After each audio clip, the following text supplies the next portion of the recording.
गए और आप सल्लल्लाहु अलैहि वसल्लम ने और तकलीफ देने लगे। फिर आखिर एक दिन आप सल्लल्लाहु अलैहि वसल्लम को मक्का छोड़कर मदीना की तरफ हिजरत करने पर मजबूर कर दिया। आप सल्लल्लाहु अलैहि वसल्लम हमेशा माफी और गुजर से काम लेते थे।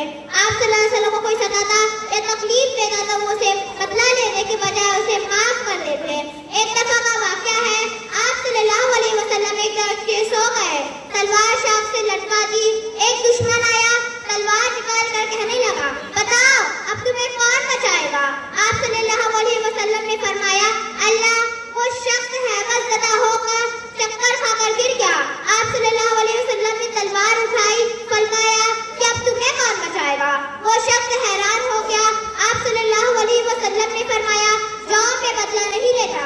बतलाइए ऐसा कौन सा शख्स है जो दुश्मन पर काबू पाने के बावजूद उससे बदला नहीं लेता?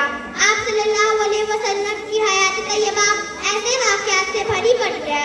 ज़रूरत तो इस बात की है कि हम आप सल्लल्लाहु अलैहि वसल्लम की सीरत तैयबा का मुताला करें और इसे अपनी ज़िंदगी में नाफिज करें, ताकि एक अच्छा समाज, एक अच्छा माशरा तश्कील करने में मदद मिल सके और पूरी इंसानियत को अपना सुकून मिल सके। शुक्रिया।